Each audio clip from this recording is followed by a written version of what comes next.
Gohan est un personnage apparu assez tôt et jeune dans Dragon Ball Z. Il avait environ 4 ans. Ce qui peut choquer, c'est qu'il s'agit du fils de Goku.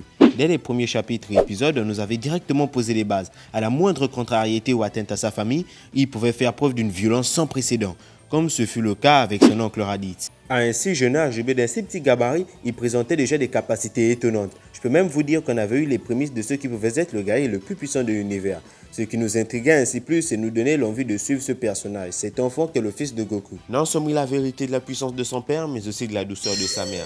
Et comme tout enfant, il avait des envies, il nourrissait un rêve, et ce, dès ses 4 ans seulement, celui de devenir un grand savant / un grand scientifique, ce qui jouera beaucoup sur le reste de sa vie. Comme dit précédemment, lorsqu'il piquait des crises de colère, Gohan libérait une étrange et immense source d'énergie, dépassant même celle de son père et de ses amis. Il nous l'avait démontré à maintes reprises contre Raditz, Nappa, Vegeta, Dodoria, Frieza et j'en passe. Puissance que même Goku n'avait pas. Mais ce n'est pas pour autant qu'ayant cette grande puissance, Gohan aspire à devenir un grand guerrier. Je te le dis, Gohan il n'aime pas le combat, contrairement à ses amis ou à son père, lui il n'aime pas ça. Souvenez-vous qu'il nous avait été démontré comme étant un enfant pleurnichard, peureux, très respectueux et sachant ce qu'il veut faire de sa vie, et ce seulement à l'âge de 4 ans. Et c'est là que son enfer commence. Contrairement à ce que les films Z veulent vous faire penser, Gohan aime étudier. Son but est de devenir savant. C'est juste que des fois, maman en abuse. Et comme tout enfant, il faut étudier mais aussi s'amuser.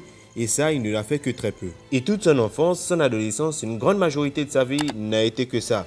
Quand tu es le fils le plus grand de tous les héros, tu as des devoirs et des responsabilités, tu as un flambeau à reprendre. Et c'est comme ça que son rêve est passé à la trappe. Ce n'est pas qu'il n'aime pas le combat, c'est juste que des fois il était entraîné dans des histoires et ce malgré lui. Il y a des fois il y allait de son propre gré lorsque c'était vraiment nécessaire comme sur Namek pour ressusciter nos amis tombés au combat. Il avait dû mettre sa passion de côté pour ainsi œuvrer pour le bien de tous. Dans l'argument artificiel, Goku était en danger de mort. Gohan ira jusqu'à risquer sa vie dans un de leurs entraînements, en tout cas pour sauver la Terre et son père, et pour ce faire il doit devenir très fort, quitte à demander à Goku de lui balancer un Kamehameha à pleine puissance étant transformé en SSJ pour que l'entraînement soit plus hard et qu'il puisse mieux évoluer et pourquoi pas se transformer en Super Saiyan. Et à ce moment-là, Gohan se rappelle de ses combats où il a été lamentablement battu. Il se remet en question, limite il a un excès de fierté. Il doit un jour reprendre le flambeau à Goku et pour ce faire, il doit devenir bien plus fort que lui.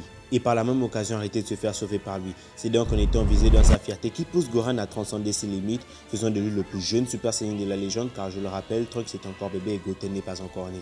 Ce qui le conduira jusqu'au Cell Game où il nous étonnera encore une fois avec cette grande puissance qu'il est seul à posséder. À ce moment, les rumeurs se sont révélées exactes. Gohan est réellement devenu le guerrier le plus puissant de l'univers jamais vu. Il n'avait plus rien à prouver ensuite, il consacre sa vie à ses études après avoir démontré au monde entier qu'il était digne d'être le fils du grand Goku. Il s'occupe alors de son rêve en poursuivant ses études et en délaissant l'entraînement. De toute façon, la Terre est en paix, même si de courte durée elle sera. Une fois encore son rêve perturbé, Gohan doit faire face à ses devoirs, laissant ses études, sans jeu de mots. La menace étant éradiquée, il peut d'ores et déjà retourner à ses occupations. En conclusion, Gohan est un personnage très attachant qu'on admire facilement, mais qu'on a du mal à comprendre. Tiraillant de son devoir et ce qu'il souhaite faire, l'un est la succession de son paternel et l'autre réaliser son rêve. Devenir la plus grande succession possible jamais vue dépassant son prédécesseur à la fin du manga et en protégeant la galaxie, ou réaliser son rêve de devenir un grand savant scientifique, effectuant des recherches et vivant tranquillement avec sa famille. Chose qu'il essaie de faire dans Dragon Ball Super.